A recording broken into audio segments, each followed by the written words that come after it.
Renuka చౌదరిని follow అవుతుండు.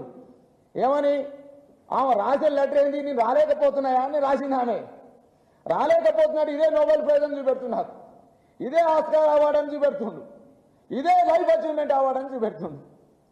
కొంతమంది social media తిరుగుతుంది Bhaskar award అట. ఈయనకినే ప్రకటించుకున్న అవార్డు ఇది, దీన్ని భాస్కర్ అవార్డు అని కూడా అంటా ఉన్నారు. అయ్యా రేవంత్ రెడ్డి గారు, నువ్వు చెప్పేది ఒకటి చేసేది ఒకటి. అదే సోనియా గాంధీని దయమంటివి, అదే సోనియా గాంధీని దేవత అంటివి. బీసీ రిజర్వేషన్ నేనే ఇస్తానంటివి, పాలాభిషేకాలు చేసుకుంటేవి, ఇక పటాకులు కాల్చుకుంటేవి, ఇక రంగులే రుద్దుకుంటేవి, మళ్ళా పోస్ట్ పోన్ చేస్తుంటివి. ఈ విధంగా రేవంత్ రెడ్డి గారి మాటలు చూసాట ఊసర వెళ్ళు సిగ్గుపడుతున్నాయట. అయ్యో మేమే రంగులు మారుస్తాం కదా, మాకంటే ఎక్కువ రంగులు మార్చే నాయకుడు తెలంగాణలో ఉన్నాడు, ఆయన కేర్ ఆఫ్ అడ్రస్సే రేవంత్ రెడ్డి అని చెప్పేసి ఊసర వెళ్ళు సిగ్గుపడుతున్నాయట.